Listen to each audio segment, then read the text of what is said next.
O livro de ouro de Saint-Germain, capítulo 22, o plano psíquico. Saint-Germain, invocação. Ó tu, presença infinita, presença habitável, tua luz é onipenetrante, tua opulência de substância é onipresente e onipenetrante. Nós abrimos a atividade da consciência exterior para a direção consciente e moldamos dentro da forma todas as boas coisas que desejamos. Rendemos louvor e graças por tua ação inteligente nessas mentes com teu poder, teu amor, tua sabedoria, para guiá-los e levá-los dentro da perfeição total. Trago-vos saudações dos seres ascensionados que sempre ministram junto aos mensageiros da luz, envolvendo-os nos seus mantos de luz, iluminação e proteção. Discurso. O discípulo deve compreender que o denominado plano psíquico nada tem que ver com espiritualidade.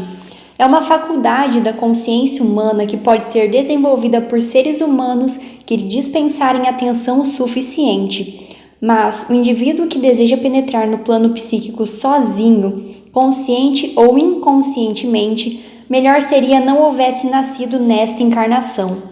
A fascinação dos fenômenos do plano psíquico, asseguro-vos, é das mais sedutoras, pois aqueles cuja atenção se prende fixamente ao plano psíquico não se libertam dele nesta encarnação, sendo às vezes necessários vários renascimentos para libertá-los. Em todo nível de consciência há um fragmento de verdade incompreendida. Se assim não fora, não poderia ela sustentar-se. Só a verdade é eterna, a mentira existe, é possível, porém é transitória. Deveis compreender que em todas as coisas e em todas as atividades há, em maior ou menor proporção, energia divina em ação, talvez erroneamente empregada, mas não obstante ativa. O discípulo sincero não dá atenção aos fenômenos psíquicos visuais ou auditivos e compreende que deve acabar com isso, agindo diretamente pelo poder de sua vontade interior, da chamada chama azul, e sua determinação, e penetrar no cinturão eletrônico onde unicamente a verdade se expressa. Amados discípulos, ao mesmo tempo que é necessário explicar este assunto, quero que tomeis a resolução de não sentir temor algum. No interior da camada psíquica do pensamento e do sentimento, acha-se a principal atividade daquilo que conhecemos como força sinistra neste mundo. Algumas vezes, pessoas que alcançaram esplêndidas vitórias, não compreendendo a exata realidade do que estou dizendo, permitiram que sua atenção fosse atraída para essa camada, em consequência do despertar prematuro dessa faculdade física, por lhes ter sido apresentada uma semelhança da verdade com alguns fenômenos, o bastante para lhes atrair a atenção. Mas se observarem o devido cuidado, todos verão ir desaparecendo essa imitação da verdade.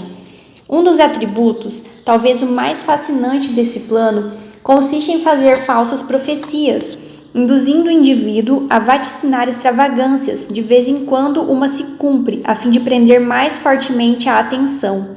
Além disso, há uma certa substância que é introduzida no cérebro.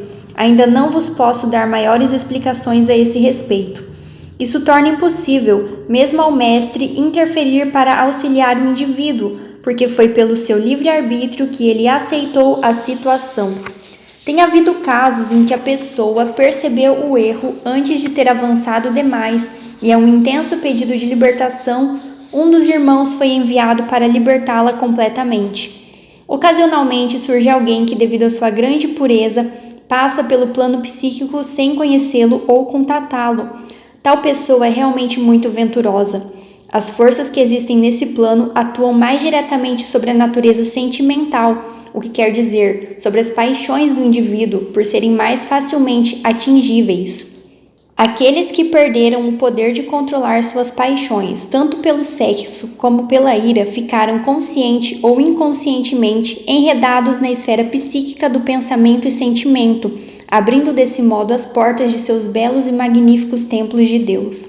Através dessas portas abertas, as forças psíquicas agarram-se a eles, intensificando suas paixões até torná-las descontroladas, quando de outro modo poderiam ser dominadas. Seria preferível que tais indivíduos pisassem em cobras cascavéis, porque seriam então apenas lançados fora dos seus corpos físicos e libertados. mas uma vez enredados nessa esfera psíquica, se escravizam frequentemente por muitas encarnações. Por quê? Porque imprimem imagens em seus mundos mentais das quais não sabem como se libertar. Consequentemente, essas almas renascem com as mesmas tendências até depois da segunda ou terceira encarnação. Venham a ser as criaturas depravadas que encontrais em toda parte. Às vezes, a influência é bastante astuciosa, a ponto de ocultar essa particularidade ao mundo exterior por muito tempo, efetuando sua obra nefasta em segredo. E aqui está a parte mais pungente desta situação, aparentemente oculta, mas como se apresenta do ponto de vista exterior. Nas altas esferas espirituais existem almas grandiosas e belas que descem voluntariamente a este plano a fim de ajudar, por meio de suas radiações, a romper a influência de tais criaturas sobre a humanidade. Esses voluntários tanto podem ser masculinos como femininos. Mais frequentemente, porém, são femininos. Isso explica porque belas almas em encarnação feminina se unem em matrimônio exterior com almas masculinas que se tenham emaranhado nessa condição psíquica a fim de libertá-las. Se uma pessoa disposta a contrair matrimônio antes de dar esse passo evocasse o Deus interior dizendo: se este casamento tem por base um desejo passional que não se realize, grandes desgraças e sofrimentos seriam evitados. E agora, a parte essencial de tudo isto: aqueles que por seus próprios esforços ou por intermédio de ensinamentos que lhes são ministrados, chegarem a compreender com exatidão o que significa a poderosa presença Eu Sou, o verdadeiro ser de cada um, apoiando-se seriamente nele, nunca mais serão arrastados a essas situações discordantes, a menos que se ofereçam para servir voluntariamente de acordo com os mais altos planos de atividade, onde sabem perfeitamente o que estão fazendo. Os períodos de guerra, mais do que quaisquer outros, expõem os indivíduos a esse plano psíquico. Como consequência, tem sido observado que após os conflitos bélicos, há sempre maior expansão de paixões incontroláveis do que em qualquer outra época. O conhecimento do plano psíquico, em especial, não deve causar temor a ninguém. Se os discípulos perceberem que o estão atravessando, devem instantaneamente ficar conscientes de que eu sou a presença mestra, dominadora e sempre vitoriosa, e imediatamente encontrarão força para enfrentar seja o que for que apareça e prosseguir serena e destemidamente. Jesus sugeriu que essa explanação fosse dada enquanto os discípulos estivessem sob a tríplice radiação. Esta radiação tríplice significa que ele sempre carrega sua radiação com a tríplice atividade do Pai, do Filho e do Espírito Santo, ou a presença Eu Sou.